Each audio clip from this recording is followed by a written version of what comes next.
just trying to help people if I can, because I lived a lot of my life in a lot of fear and a lot of my life feeling very, very poor. Yeah. And it really is going to change. It's just going to change the whole world. And so, yeah, no, it's super empowering. Again, back to the start of my story, it's the reason why I switched over to AI. And then once I got into Bitcoin, I started a show called Let's Talk Bitcoin. If you could do anything in the world, if you could start any business, if you could have any invention, if you could do anything, what would it be? So my favorite one is Cthulhu Farmers Market. AI that lives on your phone, like not from any company, just sitting there on your phone with nothing to do but help you, is going to be like, cool, here's the plan. But Bitcoin didn't have any of those problems. And more importantly, the dollar, and every other currency around the world has a group of 6 or 12 or 20 or whatever number of dudes who are very rich, who get to make choices about what's best for the money. So I started out in blockchain, not because the intention was blockchain, but because I see technology as a way for people who don't have a lot of resources to really amplify their ability to impact things. And that's the part that, again, the sooner you can get that out of your head and think, okay, well, right now I can't do it because I don't have the money. But in the future, I'm not going to need the money. I just need the idea. You couldn't do that before. That wasn't your job. But now you can do that and you don't need anybody to give you permission. That's the beauty of it, right? What's going to happen is everything will be possible. And start thinking about that. And don't think about how you're going to do it. Just think about if anything could exist that doesn't exist, that you know about, that isn't like something you saw on the internet that somebody's posting about, but that's the thing that because you worked that job as a security guard, and then you were over here and you worked for this charity, and then you did that third thing, right? The combination of those experiences then gives you the vantage point to be the one person, who can see this thing.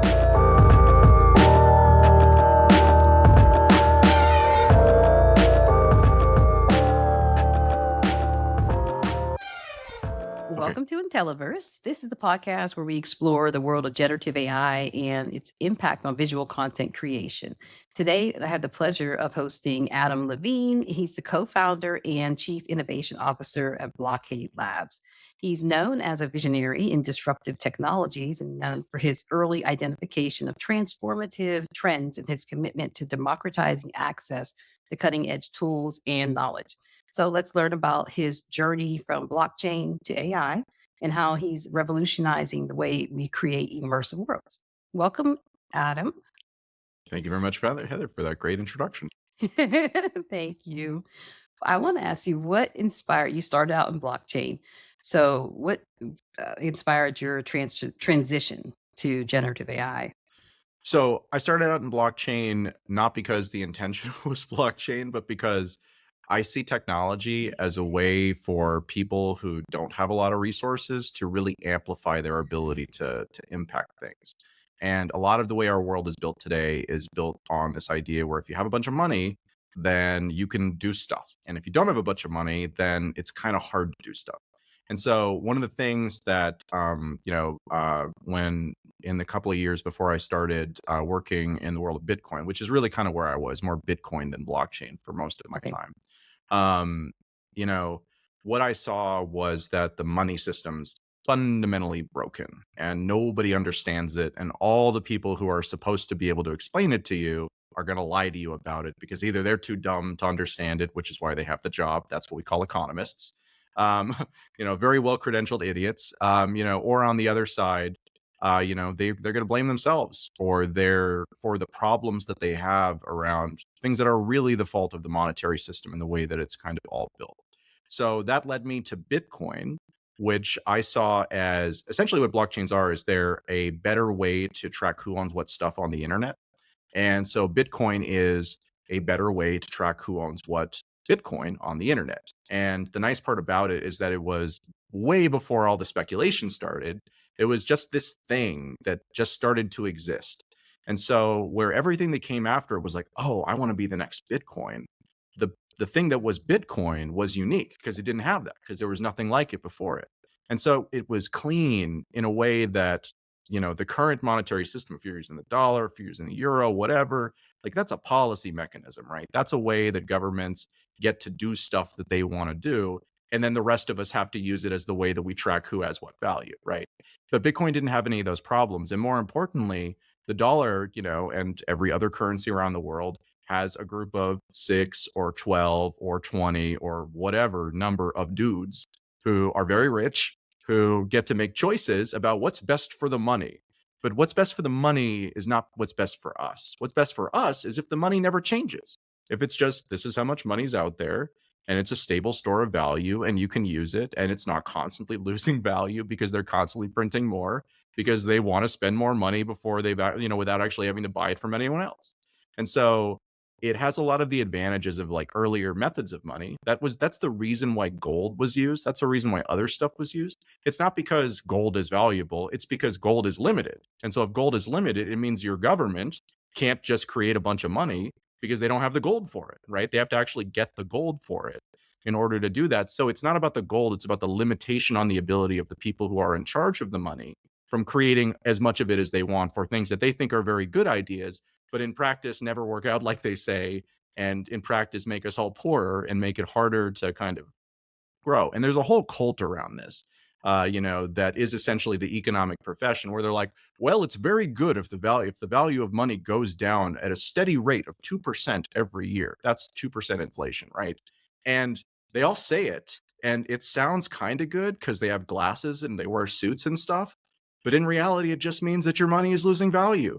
And that's actually not a good deal for anybody except for them because, they have great jobs, telling people that it's a good idea. So that's what led me to Bitcoin. And then once I got into Bitcoin, I started a show called Let's Talk Bitcoin because it was very early. There were essentially no podcasts that existed around this topic. And there was this hole in the market that I saw between, oh, hey, here are all these people who are interested in this concept of Bitcoin, but they don't understand it.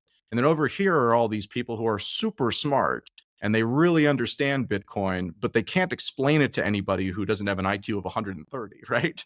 Yeah. And they're very hard to listen to. And so the kind of niche that I filled into there was, oh, I know I can help these people who are very smart but can't communicate to communicate better by being the idiot in the room who asks the dumb questions that are what you would ask if you're a person who doesn't know. And that was usually me. I usually didn't know.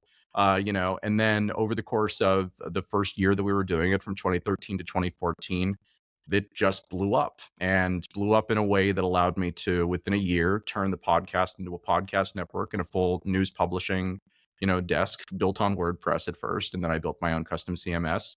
And then that gave me sort of the platform to do two things, one of which was to starting companies, because that was very much nobody's making money off this thing.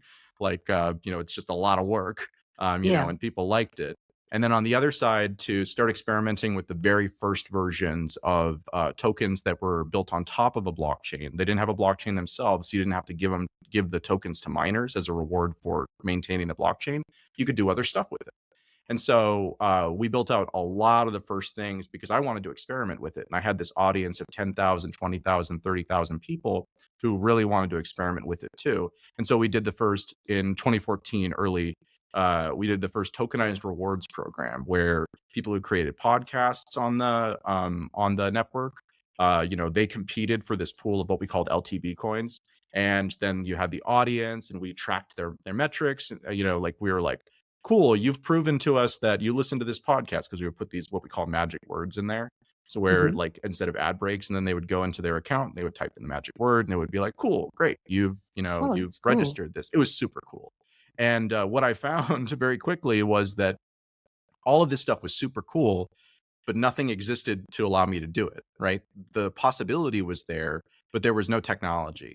And then that led me to starting first an open source project that then turned into a company called Tokenly, where basically for 2014, 2015, 2016, 2017, 2018, things really started to slow down and I got pretty tired. We basically built a lot of the early infrastructure, that the first card games, and collectible games that were built on top of tokens, in that case, Bitcoin. All of those things, they used us. We built these vending machines called swap bots that were super cool, and like flash sales and stuff like that. Broke all the time. Never made any money with any of this stuff, constantly in exercise and frustration, but so much cool stuff. And really just a lot of fun to be first. and to experiment with things. The last thing we built a bunch of things, but the last thing we built was a tokenized streaming service in 2016, which was basically Spotify plus Patreon, except instead of, so let me back up for a second. So you're using Apple Music, right? And you've Mhm. got this song that you bought on Apple Music. And then you go to Amazon and you're like, I want to listen to that song. And Amazon's like, well, you better buy it. And you're like, but I already bought it on Apple, right? And the challenge there is that you're not really buying it. Instead, what's happening is you are like getting a license to use it from the particular store that you bought it from. And I was like, but that's dumb. Why shouldn't they just be like CDs? If I go and I buy a CD at Barnes and Noble, Sony's still going to let me play it in their CD player. Why does music not work like that on the internet? And it's because there wasn't and still isn't really a common registry, right? But a blockchain is exactly that. It's a common registry. And so Amazon could be like, oh, we'll look at the blockchain and we'll see this guy owns this song, even though they didn't buy it from us, but they're on our platform and we want them to stay on our platform. So we'll let them use it. Right. And this really puts a lot of the power back into the hands of the individual artist who can just sell CDs now instead of having to worry about, well, where did you buy it? And, every store taking a cut and never being able to kind of buy it direct in a digital form. So we built that and it was super cool. Cool. Yeah, it That was is cool. cool. But that was also right about the time that people were like, oh, I could sell a token in advance and I could make money. And so we were prepping to do that with this, the streaming service that we had built and launched, and we're preparing to launch. And the lawyers came over to my house to kind of do the final paperwork. And they're like, if you do this, you might go to jail. And I was like, oh, well, I don't want to do anything wrong. So then I spent 6 months trying to do it the legal way, but nobody wanted anything but stupid tokens, right? Stupid, like investment tokens that were totally illegal. And so then I just banged my head against that wall trying to do it the right way for like a year and a half. And eventually I was like, all right, well, I'm exhausted. I'm out of money. So I'm going to get a real job. And Well, yeah. and that Anyways, was it with music? Like, it was not. did you have many? Oh, okay, I would say like how many artists? So it was other things that. Well, Well, that we never really helps got off the understand it. ground with it. That was the thing about it is that what I run into over and over and over again is it takes so much money to do anything. And I understand why that's true because people's time is valuable, but at the same time, that really sucks because it means that lots and lots of stuff that's a really good idea and would really be helpful to people doesn't get built. And so that led me to then take a job with a company called CoinDesk, where I built out a podcast network for them because I'm like, hey, I need some money and I know how to do this. It was actually really fun. First time working in a corporation, never went to the office once. They had a big New York office and it was right around COVID. And so like I was supposed to go, but then everybody's like, oh no, you can't go. So I was like, oh, that's terrible. Too bad. It was terrible. So anyways, I go through that, and over the course of 2 years, I built out, from like just me being like, hey, I'm gonna do some shows, let's do it, to a team of about 5 people who I pulled in. Eventually, it became a very profitable part of the company because they had been an event company, right? And then suddenly no events because COVID. And Uh-huh. so the podcast network, everybody was kind of doing that. So it just blew up. A couple of the shows that I helped start got really big. And then as I was getting bored of that, it was a really great paying job. I was like, you know what? Why don't I go back into the world of uncertainty? And Yeah, so so I gotta do it. Gotta try it. yeah. So I revived Tokenly and we started building an AI product.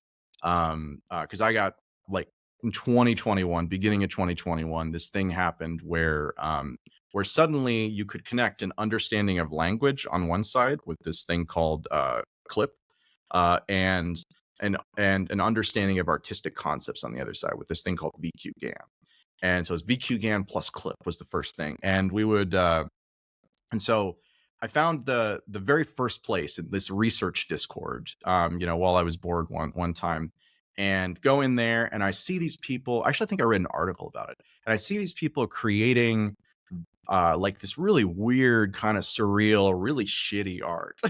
But also it was kind of amazing because it's like, what if you took the concept of of like Howl's Moving Castle and you combined it with Donald Trump, right? And it creates this really terrible tiny picture that's like a moving castle that has a big blonde wig on it, right? And I was like, oh, that's weird, but I Yeah. really like It's it, kind of you know? interesting. Yeah, kind of interesting, pop art of a banana, and there's no banana in the thing, but it's a really banana color. It has a banana-ishness about it. It has such good banana-ness, right? And so Yeah. I go to my co-founders at Tokenly, who I had pulled out of their own project because they had built a project in the year and a half that we were shut down because we had no money. I was like, this is kind of cool. What if we did this? And they're like, yeah, that's weird and cool. Let's do that. It- so so we start building this thing called Pixel Mind, and then long story short, they wind up keeping the token side of the business, and it fails almost immediately. And on the other side, I take the AI thing, I get a little bit of money for it, just raised a tiny amount of money for it, hire a CTO from Serbia. I built a team out of Serbia, very inexpensive, great people, and and just kind of started running with it. 9 months later, like I'm like, man, I hate being a CEO because you constantly have to raise money. And so, and also like the space is moving so fast, like blockchain moved lightning fast, but this AI stuff was like 5 times faster than yeah. anything that I had ever done before. And so, so we came out with a product called Pixel Mind a couple of months before Midjourney did. But but Midjourney had built in Discord with Discord bots, and we built Discord bots about 6 months before them. But I was like, nobody's going to use Discord bots. This is nerd stuff only, right? And so they were like, we'll just do the nerd stuff. Whereas I had spent all this time and money building this platform, and then you get to the end of it, and it's like, oh, well, I just shouldn't have done any of that. I just should have done the thing that we were doing 6 months ago, and it would have been great. So, anyways, Yeah. we decided that that we needed to be part of kind of like a bigger organization, and more importantly, pick a focus, right? And because my vision was, hey, we're just gonna do AI art for everything. It's gonna be this open platform, do contests and stuff like that. It was super cool, but again, I'm not great at fundraising. So I brought in Marguerite de Courcelles, who I had known from kind of the very early days of doing the podcast. She and I had worked on one of essentially the first puzzles in the world of cryptocurrency. She had designed all the puzzle stuff. I'm not that smart. And we had used the technology that I built on my platform to kind of hide this forum, right? Where you would find this, you solved a part of the puzzle, you found this token that we called a door key, DORKY.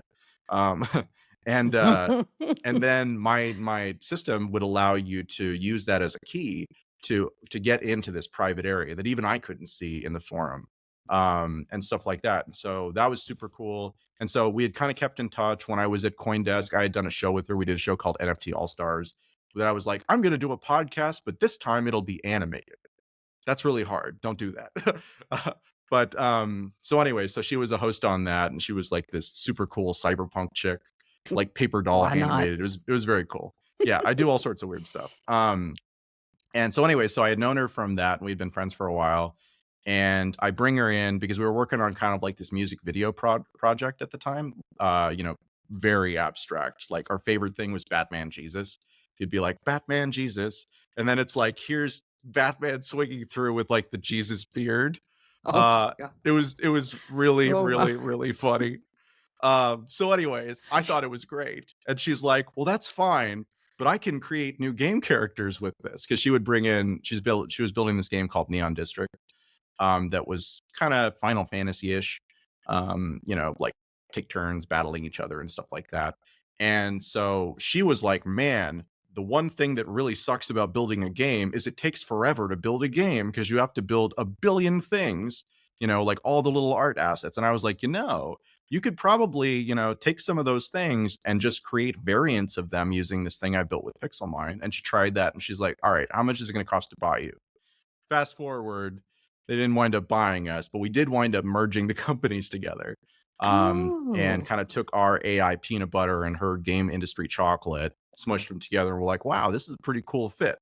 And that lasted for about 3 months. And then we're like, wait, but we don't have enough money to do all these things. And then it's like, oh, okay, well, we have to throw away the thing that I built, and we have to throw away the thing that you built. And now we're building this new thing that became Skybox AI. And Skybox AI is the tool that we've built. We built a very short period of time, but now we're almost 2 years in.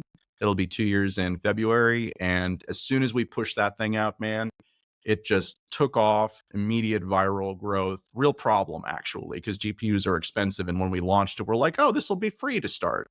And then we'll do the monetization later. And so took a while to get the That's it. monetization going, real sketchy times for there. So, but we got there, and now we're to the point with the product where it's like, well, we've got some really cool features that are about to roll out into it. But the real exciting part is that businesses are ready to use it, and we're really just kind of having a lot of fun grinding on that, because there's so many projects that are out there, so many products that are out there that have many millions of users, where it's like, hey, wouldn't it be really convenient if, rather than having to go and like find something, you could just type in Cthulhu forest, right? And then it just Mm. creates an awesome thing that just surrounds the 3D model you're working on, or the product that you're messing with, or the VR world, or kind of whatever. So that's where we are with that. And then more recently, we've been working on something that I'm super excited about, but I can't talk about yet, which is going to be Oh, another kind of generational leap forward. It'll help the Skybox thing, but it's actually an entirely separate product. So we'll be talking about it soon. But yeah, I can't that's an talk about it amazing too much. story. I Thank you. didn't I had no idea that's how Blockade came to be. Yeah. And does Well, that's is not the story we Blockade typically tell publicly well, either. no, I thank you, because it helps to understand, because that's a lot of different things that don't seem like they would lead to that. But did the name Blockade, where what is it? Did it come from No. anything? So It that's just because that's because the Neon District was a blockchain game, right? It was essentially the first free to play blockchain game. And so Blockade Labs is a play on that. And I always kind of had a problem with it, because I was like, well, Blockade is like, it's stopping stuff. And like, we want to go, we want to help people with stuff, right? But and it was Blockade Games first, then we changed it to Blockade Labs. That was kind of the conceit that they gave to me. Because I'm like, well, we're going to invent all this stuff, so let's do something more it's like cool that. though, because I Yeah. I I think I noticed you guys, around 2 years ago, right? And, I'm not a gamer at all, Hmm. but I love, generating art, visual, using It's different fun. types of generative AI to create visuals, and Yeah. doing that, and then also just even having it, like, as a background on the computer, as, like, almost a wallpaper. It's just so cool to see using the same types of prompts and things like that that I would do for any other image, and creating that virtual world. And I wanted to ask, like, what are some of the uses that people, is there anything that, like, when, All since kinds it of came stuff. out, what's the things that, give me an idea what people were using? Yeah. Is it just game? No, not really. So we, like, we're like, oh, we're going to create tools that help people create games faster, because that was the problem that Marguerite really had. She's like, hey, if we could do that, that's quite something. And what we figured out is that, and the reason why we wound up building Skybox, because we originally had planned to build something called I forget what it was called. But anyways, it was basically like an infinite level generator that was like for 2D side scrollers. And because we figured out that we could create really, really, really large images. One of the people who we have on our team who does machine learning, like fundamental research and building for us, he's our kind of chief architect on that side. He's really obsessed with making things faster and more efficient. And I figured out a technique that let him create levels that were basically unlimited in length, which is something you can't do with our AI art even today. And so we started working on that product. And then our ML art director, Will, who's basically just like a dreadlock, wearing just total like avant-garde artist type, real grunge aesthetic. Is totally beautiful stuff. Um, he's like, I've got these skyboxes. I've got a panoramic camera, right, a 360 camera, and I like taking them. And he just started kind of like messing with that, combined together with the thing that we built. And we're like, oh, people right now can build these really small things, like small images, maybe 512 by 512, or maybe 1,000 pixels by 1,000 pixels. But we could do things that are much bigger than that. And nobody else could do this thing with, creating large kind of equirectangular spaces. And so we put this out. We built the thing in maybe 3 weeks for the first version. And it wasn't very good, but we put it out on kind of socials, and which is something I've always been terrible at. I'm great at conversations like this. I love conversations like this. I love talking. I don't know if you could tell. Um, but but Marguerite is just fantastic at being like, and we should tell people about this. And I'm like, but it's not ready yet. And she's like, no, but we should tell people about this. And so we told people about it, and it just blew up. And the product that we're like, well, we don't know if anyone's going to care about this, suddenly had like 500,000 users, and we weren't making any money off Really? of it, so it was actually a problem. But yeah, we just had crazy, crazy viral traffic basically until we turned on and you have to pay for it, right? And at that point, then it's much more reasonable, and we've done fine, we've done well with it. But like that initial surge of, oh hey, this is new, I've never seen anything like this before, and also it's free and super easy to use, and I can use it as much as I want. That was some magic. And yeah, so that's how we wound up building that tool. But the answer to your question is that we built it thinking that people would use it for games. And what we came to understand as time went on is that yes, people will use it for games. But if you are someone who builds games for a living, you already know that you can go and get a skybox somewhere else, right? You can spend 20 bucks and you can go and get it, get what you want from like a stock image library. And sure, it's going to be the same as somebody else's skybox, but does that really matter? Is that the important part? And more importantly, the quality that we were able to deliver in those early days was better than anyone else could deliver. But again, if you were used to using like somebody's photograph, then it was hard to match the realism of that. And so what we found is that tons of businesses and individuals who were not doing games and who had never really had a use for skyboxes before, those were the people who were typically coming to us. And so like we had like therapy companies that do like Really? immersion therapy, or go to like Oh, retirement homes and have like the wind blowing on your face from a fan, and then you're surrounded by kind of a scene, because you can't really go outside as that particular person, and like real estate companies and industrial companies and product development companies, and just all of kind of these people, who businesses that we never really considered when we were thinking about who the product was for, but who found that it was already useful enough for them because the other stuff was too hard. They weren't going to do that. But if we just made it really easy for them to do exactly what they wanted, then they would do it. And then version 2 comes out and the product gets much better, but still not good enough for, being like, oh yeah, and a game studio, this is going to be their first choice, right? And then version 3 came out, which took a long time for us to build. We came out with that in spring of this year. And that was kind of the breakthrough moment for us, where suddenly, we had been talking to all the big companies in the world, and stuff like that. They had come to us because they'd seen us on socials, but the quality wasn't really there, for it to be what they needed. And then with Model 3, suddenly the quality was there, and they're like, okay, let's really have this conversation. And that's kind of the place we're at now with it, is we're still in a lot of those conversations. And it takes such a long time to get a deal done with a big company, like 6 months of back and forth, all kinds of lawyer stuff. And it's like, you're like, oh, I built this product and it works and it's a solution. And it's like, yeah, that's the first step. Now jump through all these hurdles and hoops of fire and stuff like that. And, have really fancy lawyers, totally ridiculous, but that's the way business works. So that's where so we are with did it that change project. your outlook when you saw the ways that people were using it outside of gaming? We Like love it on how, like, for sure. it's got to be pretty fulfilling to be able to see, especially for like therapy. I hadn't even thought about that. I was wondering All for kinds of things. education. Yeah, Where, education's another big one. Yeah, we have a partnership with a company called Class VR that has like 89 countries that they service, and like 25,000, or it might actually be a lot more than that. I don't remember the stats right now, but like you make a deal with a company like that, you provide a solution to them because they basically are all kind of VR software. So like they sell VR software into schools and they provide the headsets, and then you can do immersive lessons, historical or kind of whatever you want. And they provide it to the teachers. So the teachers are using our tool then to, excuse me, they use our tool to create sort of surrounding context for the lessons that they're doing in VR. And so, yeah, no, it's super empowering. Again, back to the start of my story, it's the reason why I switched over to AI, was because as I was using those really early terrible versions of the very first kind of, this generation of technology, and just because it was fun, I was like, this is fun. And it's like, there's a lot of things in my life that are not in my control, but I can sit here and I can create stuff. And it doesn't take me a day.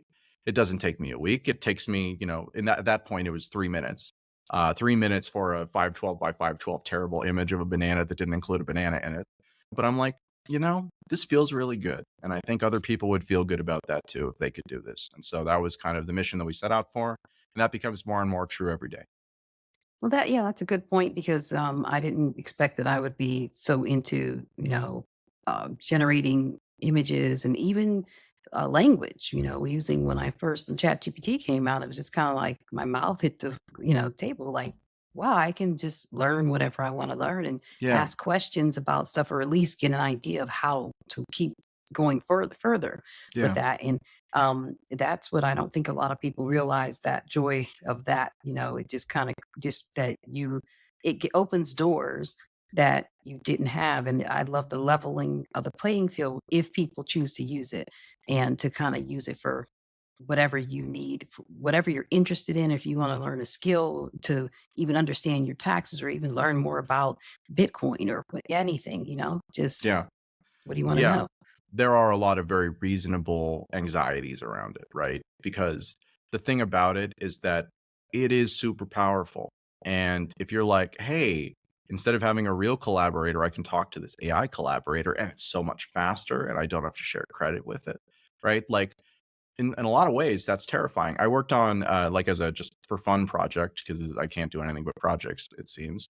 I worked on a tool to that basically was like a wrapper around all the different text AIs to create screenplays and like scripts. And I worked with a guy named Jim Rutt to create this project called Script Helper. And the magic of it was that, like, you would be like, a cool movie about, frogs. And then it would be like, here's a plausible story, right? And then you would be able to take that and be like, now turn it into scenes. And it would take it and turn it into scenes. Now take it and let's write that scene out. And it has this really cool workflow. The project's actually about to be open sourced. Because we're like, hey, we don't have time for this. Let's just give it away. And so what it and so it has this really cool way of thinking, which is in most workflows, like with disruptive technology, you kind of have to throw away the playbook that you have, because otherwise you're going to wind up creating something that doesn't work very well. So when we think about writing a script, or really anything, what you would typically think is, I should write the script and then I'll talk to the AI and maybe the AI can help me, or maybe the AI can copy edit or something like that. And what we figured out pretty early on was that actually I'm terrible at writing scripts, but the AI is pretty good at it. But the AI doesn't know what to write a script about, and it can't really judge its own work, right? So instead, what we did was we created this way of thinking called notes. So you would write a note to the AI as like a producer and be like, "Oh, this is pretty good, but make the mother-in-law a lot more mean, and also clean up the end of the story because it kind of sucks." And you just say that, right? And then you click the button, and then it does a rewrite. And then go back to it and you're like, oh, yeah, that's pretty good. But now this, right? And then we figured out, well, but if that's true, how do I know what to ask it for? Because I don't know, right? I just know if I read it and I like it, then I like it. And so we're like, well, what if the AI wrote notes for itself? And so then we're like, you write a note to the AI, a different AI, to write notes. You're like, give this author notes, right? And so we built this kind of whole workflow of being like, like, you're involved at every step. You can write every single thing about it if you want to. But at the same time, are you really the best qualified person to do this? Aren't you the person who should be the boss, as opposed to the person who's like referring to an assistant or something like that? And so I say this because we talk to a lot of script writers. We talk to some studio bosses and they're like, this is great. And we talk to script writers and they're like, well, I feel really threatened by this and I'm not sure that I want to use this. And the that's a reasonable thing to think, but it's also a thing where you're only thinking one step ahead. And with Yeah. disruptive technology, you kind of need to think more steps ahead than that. And this is the most disruptive technology. AI, generative AI, is the most disruptive technology of anything I've ever seen in my entire life.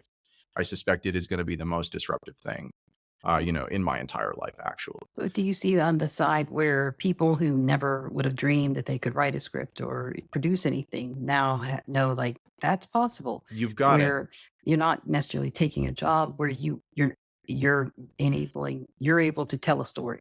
Yes, And and also it goes beyond that. The thing to think about is not just like, we all have these monopolies that we feel like we have. Like, I went to school for this. This is the thing that I do. That's who I am. It's my identity, right? And so if someone's like, well, I don't need you to do that anymore because I can just have an AI do it, then you're like, well, this is really a problem for me.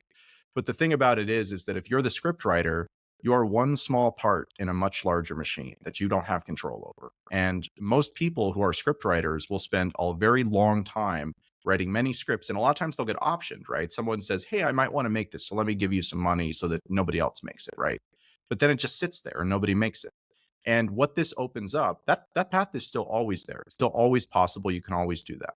But now, again, we see with tools like Sora and the many other types of video generation things, if you have one part of it, you can do the rest of it, right? And so if you're the script writer, all you got to do now is write the script. And in a year or 2 years from now, you will be able to be like, and here's my script, feeding it into a different set of AI, and that AI creates the storyboards, right? And provides the feedback. You couldn't do that before. That wasn't your job. But now you can do that, and you don't need anybody to give you permission. And then you take those storyboards and you feed it into a different thing. And that turns the storyboards into all the individual shots. And that's a process that would cost like $1.5 million Right. if you were going to try and do that in real life, even with the lowest of low budgets, with any type of production quality.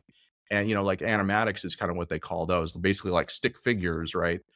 Very poor animation. But what you're going to be able to do here is you're going to be able to produce something that looks basically like Pixar. And you don't have to do anything but have a little subscription, right? Yeah. So what it does is it makes it so that we all get to have the execution ability that typically would take, like you got to be a billionaire, right? Like Elon Musk level execution ability, Right. but for everybody, right? And that's coming Yeah. to everything. And so it's really Mhm. scary for your job, but what it enables you to do is amazing. Yeah. And it really is going to change. It's just going to change the whole world. The size of a piece of content right now, if you wanted to create a movie, it has to appeal to like 500,000 people at the absolute worst. And it's going to lose money if it does that. In the future, what it's going to be is, you turn on Netflix and you're like, yeah, how about a movie about ducks that wear hats backwards and, have funny looking noses? And it's just going to be like, cool, here it is. And it only has to appeal to you. It only has to matter to you.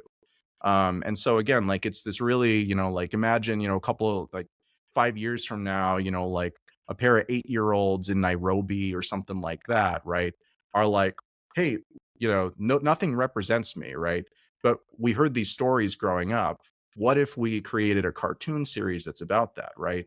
And that would never get created in any case. But maybe it's the thing that if people saw it, it would be huge and it becomes sort Yes. of the next gigantic thing. That's not possible in today's world, but in the world that's coming, it is. And it's going to happen over and over and over again. Yeah, that you just described, like, everything you described is where I would have never dreamed it, but I could do that in a week or 2, from the beginning to with the script and talking to, learning how to use these tools and, refining it, then feeding it into getting a storyboard and then, generating those images and then, creating, even if I animate individual images, or text to video. And then, the editing and things like that later on, Hmm. put it up on YouTube. People want to see it or wherever. There's this, the possibilities are there to tell, yeah, for education, for history, for your own family history, for the stories that you Exactly. heard.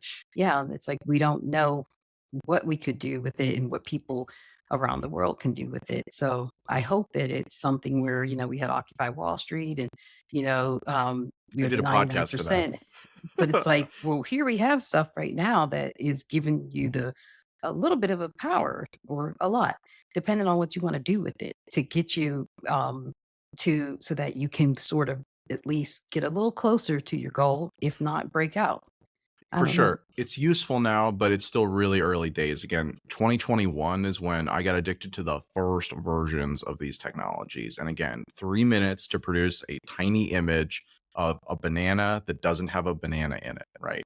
Like that was kind of where we were, just like all these smears. And today, with the new product that we're building, we're producing over 100 images per second at a 1K resolution, on consumer hardware. So again, like and it looks fantastic. It looks amazing. So that's the level. It's 2024, right? We're not even to the end I of know. 2024 yet, so it hasn't even been 3 years.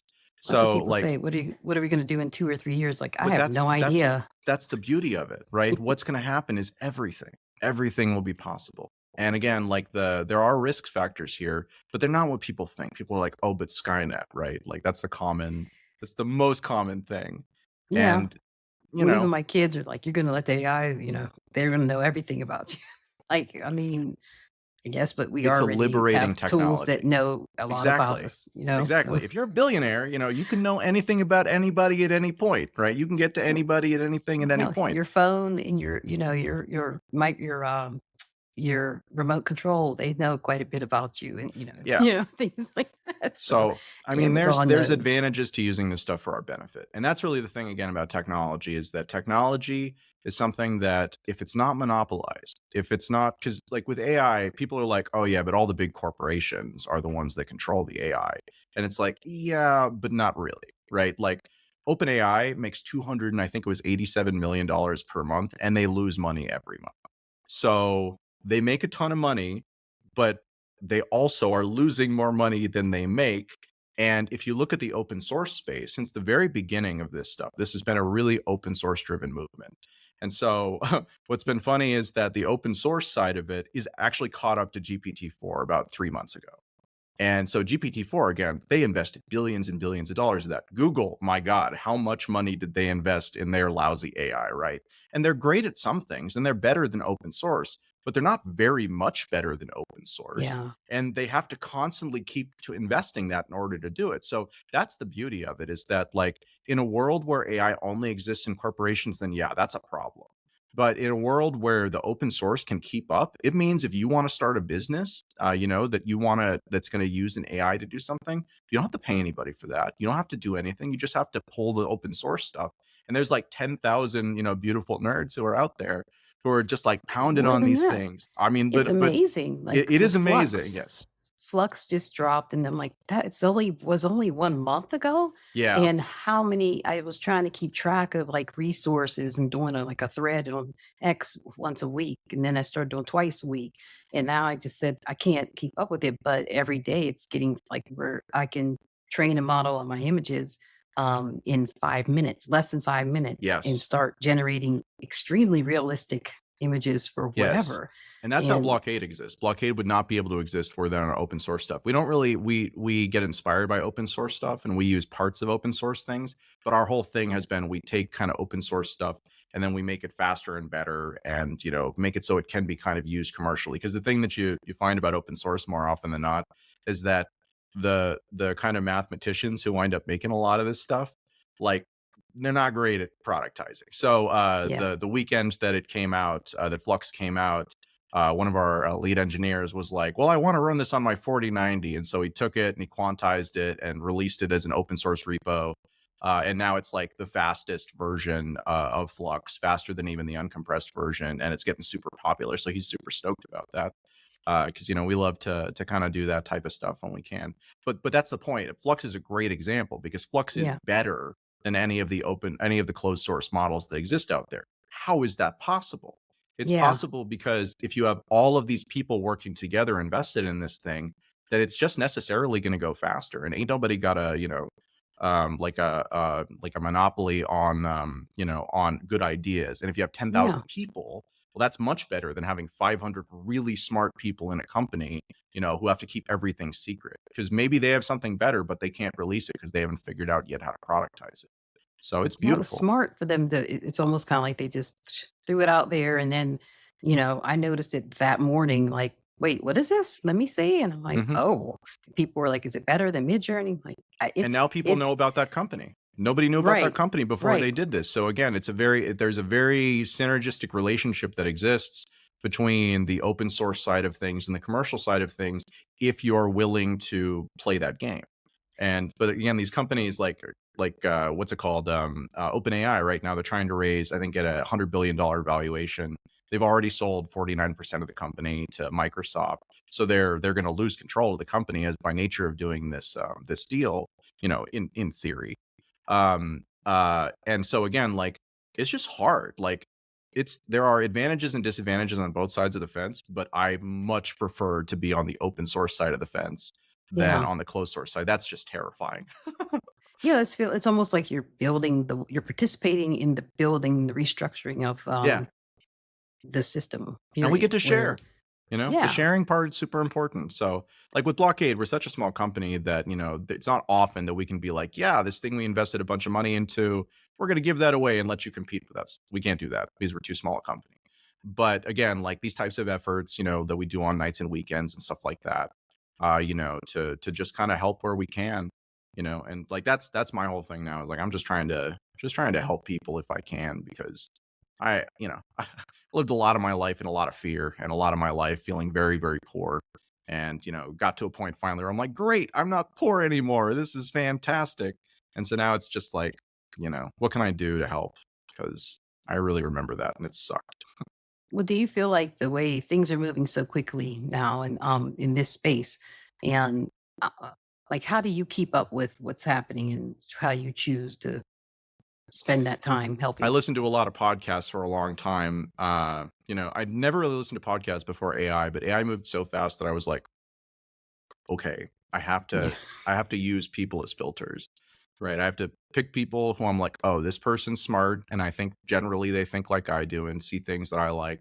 But I mean, like I'm the chief innovation officer, and so the way that I do it is I just try to stay up on it. But honestly, our machine learning guys, like if we weren't paying them to do this, they would just be doing it because they just love this. Like the guy I was telling you about, like I can't get him to take time off. We just had Labor Day the other day, and like these days I'm old enough that I'm like, yeah, I'm gonna take a day off. And like none of them take days off because it's not work for them. It's the thing that they want to do with all their time, anyways. So, when you're working with people like that, like the stuff just happens. And then my big skill is being able to be like, oh, this dot could connect to this dot, could connect to that dot. And if we did that, then that would make this possible after we finish this thing. And so that's allowed me to kind of work with people, frankly, who are much smarter than myself, but be able to see things that they're too focused on their various areas to see. And so again, like I went to school to be an audio engineer and I'm a chief innovation officer, and I've started companies that were in technology that had nothing to do with audio. I never used that outside of doing podcasts and stuff like that. But again, like if you can find kind of that one place where you're really good at a thing, then that's if you just drill down on that, like it's not an easy path. And like I said, I was poor for a real long time. But like eventually, you get to a place where it's like, cool, you're the expert in that. And especially if you get there early, that's also really helpful. Getting there early, I got there early on AI and I got there early on crypto. Not enough, I didn't have any money to buy crypto, but I got there early for the expertise. And then that Yeah. helped me, do a lot of stuff, that really allowed me to kind of pull myself out of it all. So it's beautiful. And technology is just a unique force in this world that cannot be underestimated as a way for people to help themselves. What advice would you give somebody who is not, they don't consider themselves into technology or in computer science, machine learning, who just kind of want, got an idea and they want to kind of see what happens with it Yeah. in with a evolving AI? Yeah, I mean, I think the thing to do right now. So you mentioned like you were. I was like, hey, you're going to be able to create like a series on Netflix if you wanted to, right? And it'll be super easy. And then you're like, yeah, I could do that. I could take images and then I could use that to create video frames and stuff like that. You're thinking a lot about process right now because that's how it works now. In the future, you're not going to need to do any of that. And that's where a lot of this stuff is going. We haven't talked about agents yet, but agentic systems, essentially AI that can do stuff for you, not just kind of talk to you, but do stuff for you and work with other agents to do stuff for you. That's going to be the thing I think that will really change because there's going to come a moment where you're like, hey, I have this business idea, and nobody else has thought of this business idea because you know this and you know this and you know this, and then you worked in this, and all of those experiences allow you to be like, well, we really could use this thing, right? Maybe it's an invention, maybe it's a business, whatever. Right now, the way you do that is you're like, put on a suit and you put together a deck, which is really a terrible process. I hate doing decks. And then you go and you talk to a bunch of rich people and you're like, hey, I have this great idea. Why don't you give me money for it? And they're like, well, but what about the market opportunity? And, what's going to be the return on investment? And how do you anticipate your exit? You don't know the answer to any of those questions, but you need their money in order to do the thing. And there's going to come a moment where that's just not true. Where the way that you start a new business, the way that you patent something, right? Because if you've ever tried patenting something, I've unsuccessfully tried to patent things a couple of times. It's a really hard process and it has its own language. Like it's, and like lawyers, right? Like it's another perfect example. Like lawyers are really expensive. And so if you're trying to do something right, you need to spend a lot of money on lawyers. And that really sucks. And there's going to come a moment where you're going to be like, hey, I have this business idea or this invention or whatever. And the AI that lives on your phone, like not from any company, just sitting there on your phone with nothing to do but help you, is going to be like, cool, here's the plan. And you're like, yeah, that's pretty good, but I'm concerned about this part. Can we do it like that? And it's like, oh, great point. Yeah, we'll do it like that. And then you're like, okay, cool. This looks good. And then it goes and it does it. And it's you're like, how's it going? And it's like, well, it's great. The store's up and we've, had the first products manufactured in China. And we've got our first 15 customers and we're testing these ads. And it looks like that's really going to work. And you're like, wow, that's great. I'm going to take a nap, right? Because all you had to do was have the idea, and then the AI Because is the going to be able to agents execute it for you. Yeah. And so work, the that's the agents world that's working coming. together. It doesn't even matter what the technicals are. That's the direction that all of this is going. And you see the Ah, speed at which it's going, right? Doesn't yeah, matter how it's going to happen. Someone's going to figure it out. There's so many people working on this problem right now that's and true. every other problem. And they're going to figure it out. And then the open source is going to be 3 months behind them. And then it's going to be on your phone, right? Apple and Microsoft have both rolled out computers, and phones are coming now too. Samsung has one out that have what are called AI chips in them, which are basically chips that just do a fancy kind of matrix math, but they're chips that are specific for AI. And so you can, if you have like right now, the way that we run AI is on GPUs, graphics processing units, right? This is like it's hard to explain, but it's like using an airplane to like drive down the street. Hmm. That's not it. Like you can do it. You can drive. You can drive that 747 down the street. It'll get you there, but it's a stupid way to do it. Yeah, And yeah. so what's coming is a future where instead people are like, I know, what if we had a bicycle? And then you've got a bicycle, and now you could still drive the 747 down the street, but a bicycle's much cheaper and it's much easier to use. And so that's what's Hmm. kind of coming. And then at that point, just like everything is possible. And and so again, like it's hard to see this stuff from kind Yeah. of from the ground, right? But for better or worse, I've lived my life way up here, being like, and it's hurt me in a lot of ways, but it's really helped me to kind of see the future as it relates to this stuff. And that's the future that's coming. And it's just beautiful. It's still we're still like a small minority of the population that is even thinking about these It's things so and early. talking about it. So I hope that that gives us a little bit of an edge in the Oh, future, yeah. maybe. Yeah. So the thing that so the answer to your actual question, like I said, I talk a lot. The answer to your Oh, actual thank question you. is if you're a person who's not really looking at the world of AI right now, or you're just not a technical person, you're like, well, that all seems kind of cool, but also what the hell does it have to do with me? Right. Then the thing that you should be thinking about is if you could do anything in the world, if you could start any business, if you could have any invention, if you could do anything, what would it be? And start thinking about that. And don't think about how you're going to do it. Just think about if anything could exist that doesn't exist, that you know about, that isn't like something you saw on the internet that somebody's posting about, but that's the thing that because you worked that job as a security guard, and then you were over here and you worked for this charity, and then you did that third thing, right? The combination of those experiences then gives you the vantage point to be the one person who can see this thing. Maybe not the one person, but certainly not me. I can't see it. I didn't do those Right. jobs, right? I was a salesperson. I sold environmentally friendly food service packaging, so like bioplastic forks, and stuff like that. I sold those to colleges. That was like my first real job. And then I did a bunch of podcasts, and then I've kind of been in this technology space, and that combination of factors then allowed me to kind of connect all these dots and see all this stuff. But and so like the stuff that I created isn't stuff that somebody else would create. But it allowed me to kind of see that. And it was so hard. And in the future, it's just not going to be hard. Again, if you have an idea for a movie, right? You're like, oh man, all these movies suck. But this story that I have, man, if somebody made that, I'd really watch that. That would be the best movie ever, right? In 3 years, you're going to be able to make it. So just think about what that story is and think about what the important parts are, not the parts that the AI can fill in the blanks for, but the parts that only you know. Yeah, And you you can don't get have to started on be that with AI technology. You now. don't have to be in tech, No, really. it's But not that's a about good tech. point. Yeah, for There's sure. It's about ideas. It's about ideas, and it's about unique combinations. It's about the guy who's like peanut butter and chocolate. Yeah, that's a good idea, right? At that yeah, point, you need to be Nestle. You need to have, all this machinations, right, and all this structure around you, and all this capital to do it. And so even that idea is insufficient. But in the world that's coming, in the world that's really, starting to arrive right now, all you need is the idea and then just to do it. It's kinda like those like, I used to watch, The Men Who Built America, The Foods Who Built America, or something like that on the History Channel, and just, like, a lot of these products that we take for granted, like, that's how they came up with the idea? Like you said, putting the chocolate and the peanut butter together. A lot of times it was an accident, and Yeah. people, just it took off. So, there are a lot of different things in, your life that you could do that would make it easier, or even something that's entertaining that people would enjoy that,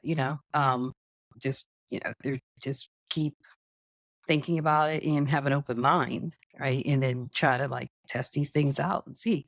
But yeah, you do have an opportunity even more so to Yeah. be that person who is a I mean, I disruptor. would say wait for it to be easy. Like really again, like there's the like you know, like we're like the equilibrium in which we exist right now, right? The playing field in which we exist right now is just hard. It's just hard to be alive. For lots of reasons.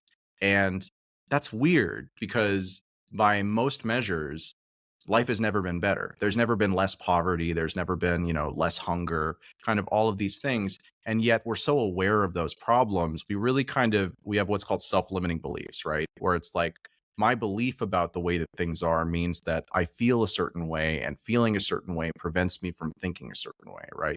And you just have to you have to survive this period, but you have to dream about what's coming. And those dreams, again, so I would say it's much more important, not really to plan exactly how you're going to do the thing. Again, just think about what would you do if you could do it, right? And it can't be, living on a beach at a resort, right? Don't dream about that. You Yeah, can have don't go that too dream, but that's not far. the dream I'm talking about. Yeah. But like if you could add something to the world, even if it's totally impossible today, what would you add to the world that would make it a better place? And that's the type of thing I'm talking about. And everybody has those ideas. Yeah. But we're like, well, that's impossible though, because I can't do that. And I don't have the money to do that. And that's the part that, again, the sooner you can get that out of your head and think, okay, well, right now I can't do it because I don't have the money. But in the future, I'm not going to need the money. I just need the idea. That's the magic of it. So I could be And to be ready wrong, to but I'm take pretty sure advantage I'm of it. not. Yeah, No, that's a good point. And it doesn't mean like just stay away from everything and don't even bother thinking about it, for or sure. even doing little things that could like maybe take the say you can make money. I used to write typing. I was a fast typer. I do papers and get people stuff together for them when I was in college, because I could type fast. It was no biggie It's a for great me. So skill. you might as well make, a lot of people can't. It's a So great skill you use that and maybe make yourself some promotional stuff to for sure. put your stuff out there and go ahead and just use what you got to be able to Yeah, go I mean, ahead, survive today. I think that's yeah. that's what I'm trying to say is survive today with the knowledge that the limitations that we're faced with today around needing resources to accomplish things that are meaningful, that's the limitation that's going to go away. But survive today, right? You can't I've Yeah. tried to live in the future. I've been like, I see the future and I'm going to go and do that now. And that's usually been very frustrating because I've been like 5 years early and then I'm like, oh, struggle, struggle, struggle, struggle, struggle, struggle. And That's a then good I'm like, point, yeah. I give up Be because I'm just too early and I run out of money and, it's very expensive to do anything. At least But figure out, then, learn what you have to do to get to that yeah, point. it's Um, valuable. But yeah. then somebody later on will be like, "Hey, I have a worse version of that idea, but I'm doing it at the right time," and they'll be wildly successful. And that's beautiful because it's great validation, but also it's like, "Yeah, but I worked that hard and I was first. So why is it them and not me?" And so it's important to understand that timing is super critical, right? If we tried to do Skybox 4 years ago or tried to do Skybox 3 years ago, right, when I'm looking at those little, 512 Mhm. by 512 pixel non-bananas, that would have been a terrible idea. That would have totally Yeah. failed because it was not ready yet. So, but the idea is there. And then again, being able to just kind of see the possibility and connect the dots is really the magic. Well, that's good advice. Thank you. Well, I'm gonna ask you some rapid fire questions, this or that. They're it's 2 answers, one or the other. So, it's just a fun way to learn a little bit about you. And, people always get tripped up on, like, at least one question. I don't know why, but I'm interested to see which one would be yours. But, the first one is, I told you already, pizza or pasta? I love pizza, but I haven't been able to eat gluten for about 20 years. So Pasta it is. Okay, They do okay. better gluten-free pasta than they do gluten-free pizza, although pizza has gotten a lot better. It's just not. I ate so I much hadn't good even thought bread when about I that was, one. Oh yeah. man, I that's grew up in California in the Bay Area, and man, the quality of the bread there has ruined me for life. oh, So I never heard that either about, a Bay Area of California. yeah. Okay. Well, what history or science? Uh, well, that is a hard one because I really like both. I think history is probably more important in a lot of ways, but if by science we mean understandings of systems, then that's super important to me too. Okay. Beach or mountains? Definitely mountains. My wife would say beach. Okay. Iced coffee or hot coffee? No coffee. Caffeine doesn't do anything for me. I'm just like this all the time, apparently. So, yeah, I know I drink it, but it doesn't really do anything. It's just more of a habit I of got lots of other vices. That kind ain't one. of. Well, summer or winter? Winter for sure. Although I do like summer more these days than I used to. I don't like being Okay. hot, but All now that I have an right. air conditioner, summer's Okay. okay. No, that's a big, Summer's okay now that I have an air conditioner, but it's winter is usually doable. my yeah. California winters. That's pretty good. Okay. What about jeans or sweatpants? Sweatpants, 100%. Ocean or lake? That's a hard one. Probably ocean. Okay. Would have thought lake because of the mountains, but A I lot of guess that bugs at makes the sense. lake, not so much at Yeah, the ocean. I don't like that's a bugs. good point. Yeah, Are you an early bird or night owl? definitely an early bird. Okay. Analog watch or digital No or watch. clock? Time is an illusion. Okay. I kind of Yeah. feel you there. But puzzles or board game? Definitely board games, but honestly, I don't have the attention span most of the time for either of the thing. But I've never Yeah. completed a puzzle, and I've definitely completed board games. Well, thank you. That was it. I love hearing that. Great It's questions. so interesting. Thank you. And any, do you have any final thoughts you want to share before we wrap You up? don't want to ask me that question. This has been a Oh, great interview, and oh, thank you. Thank you and so much. yeah, of course. And thank you very much for having me. I always love to talk about this type of stuff, and like I said, I I think it's appreciate you useful. coming on, and everyone make sure that you check out Blockade Labs, the Skybox. It's really something else. It's don't think just games, and it's just a beautiful. Even on the It's just website, cool. the homepage, it's just kind of Yeah. like, ooh, it's moving and it's pretty and it's immersive. I Really, didn't talk about the product at all. I guess let me talk about that just for a second to explain what we're yes. talking about. Yeah, Hmm. so skybox.blockadelabs.com is the product Skybox AI, and essentially what you do is you go over there and you're like, you type. You don't need an account to use it or anything like that. Although you do need an account to download something, and use it commercially or something like that. Um, and so you basically type in, like beach, but with tentacles. I for whatever reason, I really like the Cthulhu, old gods thing. So what my favorite one is Cthulhu Farmers Market. Oh, that's Just cool. just to kind of see what it'll do. And you click this. There's a little toggle at the bottom called Prompt Enhancer. You turn that on, and then you click the Generate button, and it sends your Cthulhu Farmers Market or whatever you want off to an AI, and the AI turns it into an amazing prompt, and then it sends it back, and then it creates the thing. Takes about 30 seconds, and then you're in a 8K 360-degree basically environment, as Heather said, and you can click and drag around, and we produce them as videos, we produce them as as HDRIs, which are like this kind of lighting format, and PNGs and all kinds of other stuff. And then you can click the remix button, and that'll take your scene, and you're like, actually, I want it to be snowy. And so you add the word snowy, you turn the prompt enhancer on again, and it'll kind of redo the whole scene, keeping everything in its place, but changing it kind of to that. So it's a super cool tool. It's very fun. We're really we had a lot of fun making it, and we're coming out with a new feature that I can tell you about, which hasn't been announced yet, but because we're real bad about announcing stuff, we mostly just build. But but we have a feature in the works right now that's called Skyboxify. So you can take you go over to Midjourney, you create an image of something. You're like, I wonder what this would look like as a scene. And next month when we roll out this feature, you'll be able to basically drag and drop that in, It's like align it with the horizon, right? And you can kind of drag it up and down, make it bigger and smaller, and then you click a button and it turns it into a complete 360 scene without changing the image that's there. And you can also, if you're like a 360 photographer, you can also bring in your 360 photographs, and you can use this to remix them and create all kinds of crazy stuff. So it's a Oh, lot of that fun is to create. cool.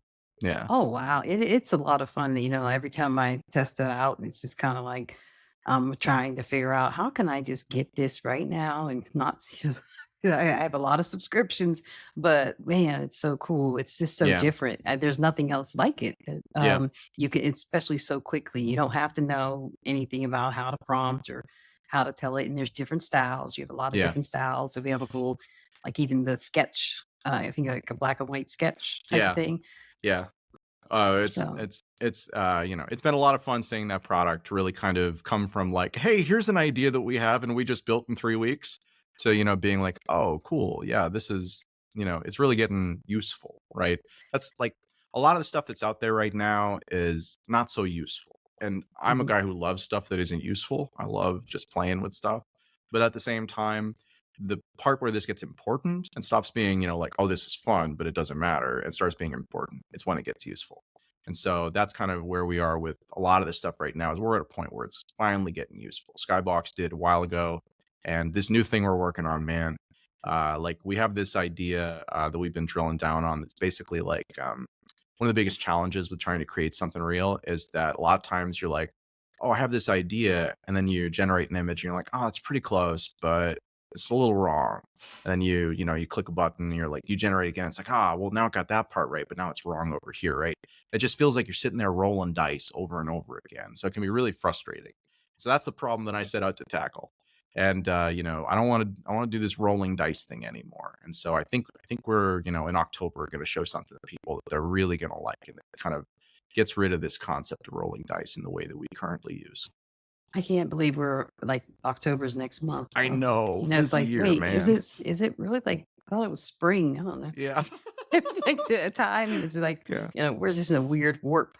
But thank you so much for Thank coming. you, Heather. And everyone check out Blockade Labs. And Adam is out here just changing the world. And we will see what happens and at least participating. So check out the company, check out the product, and definitely are you on LinkedIn or I anything where am, people but honestly, I'm so bad at social media. Just like if you need to email me, adam@blockadelabs.com, like hit me up. I'm around. thank you so much. Well, and everyone, thank you for listening. And please, if you like the show, you enjoyed it, share it. Share it with other people, and come back for future episodes. And take care and enjoy. Be creative in this new future that we're living in.